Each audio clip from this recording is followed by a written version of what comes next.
प्यारे दोस्तों, आप सभी लोग अल्लाह तबारक व ताला के नाम की फजीलत को अच्छे से जानते होंगे। तो आज की इस वीडियो में हम अल्लाह तबारक व ताला के पाक नाम या रब्बना को 7 बार पढ़ने की फजीलत आप लोगों को बताएंगे। मुझे पूरी उम्मीद है कि आपको यह वीडियो बहुत पसंद आएगी। अगर आपको यह वीडियो पसंद आए तो लाइक जरूर करें। प्यारे दोस्तों, अगर मैं अपनी व्यक्तिगत जिंदगी की बात करूं तो मैं हमेशा इस अमल को करता रहता हूं और अल्लाह तबारक व ताला के रहम और करम से मुझे इस अमल से बहुत ज्यादा फायदा होता है। इससे पहले कि मैं इस अमल की फजीलत बताऊं, जिन लोगों ने वीडियो को लाइक नहीं किया है वह लाइक जरूर करें और मैं अल्लाह तबारक व ताला से दुआ करता हूं कि वह उन लोगों के दिलों की तमन्नाओं को अपनी बारगाह में कबूल फरमाए। तो अब दोस्तों, हम शुरू करते हैं आज की वीडियो। सबसे पहले हम बात करते हैं कि आपको यह अमल किस तरीके से करना है।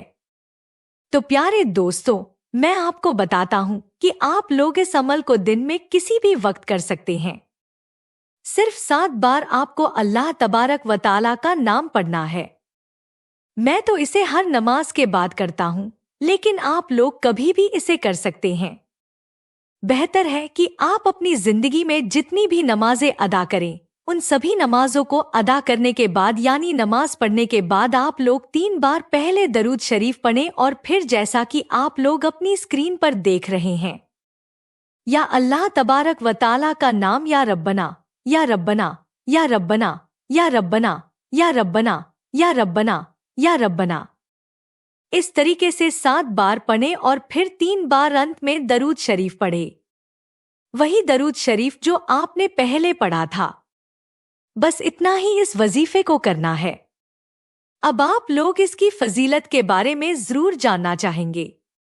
तो प्यारे दोस्तों, जब आपका यह अमल पूरा हो जाए, अब आप लोग हाथ उठाकर, आजिज होकर, रो रो कर और गिड़गिड़ा कर अल्लाह तबारक व ताला से अपने नेक और जायद मकसद के लिए दुआ करें।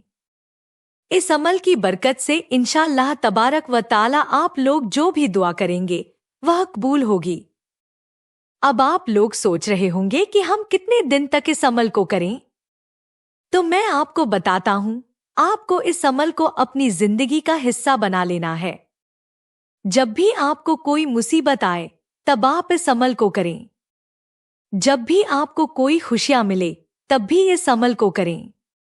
जब भी आप परेशान हो तब भी इस अमल को करें। जब भी आपको किसी चीज में कामयाबी चाहिए हो तब भी इस अमल को करें। जब भी आप कोई नया काम शुरू करें तब भी इस अमल को करें। जब भी आपका दिल परेशान हो तब भी इस अमल को करें। या फिर अगर आपको लगे कि हम बीमार हैं तब भी इस अमल को करें। यानी कि हर स्थिति में, किसी भी परेशानी या मुसीबत में आप लोग इस अमल को करें तो इंशाअल्लाह तबारक व ताला आपकी सारी परेशानियां और मुसीबतें अल्लाह तबारक व ताला के रहम और करम से खत्म हो जाएंगी। यह वजीफा कबूलियत के लिए बहुत ही ज्यादा मुयसर है। अगर आपने इस अमल को अपनी जिंदगी की आदत बना लिया तो इंशाअल्लाह तबारक व ताला आपकी सारी हाजतें पूरी करेंगे और अल्लाह तबारक व ताला की बारगाह में आपकी दुआ कबूल होगी। तो दोस्तों, इस वजीफे को खुद भी करें और दूसरों को भी बताकर सवाब के हकदार बनें। ऐसी बातें शेयर करने से आप लोग सवाब के हकदार बन जाते हैं। तो आप खुद भी पढ़ें और दूसरों को भी पढ़ने के लिए कहें। इस वीडियो को हर जगह शेयर जरूर करें। अगर आपने वीडियो को लाइक नहीं किया है तो कृपया इस वीडियो को लाइक जरूर करें। और आपकी स्क्रीन पर 2 वीडियो भी दिखाई दे रही हैं, उन पर क्लिक करके आप वे वीडियो भी देख सकते हैं और हमारे चैनल को जरूर सब्सक्राइब करें।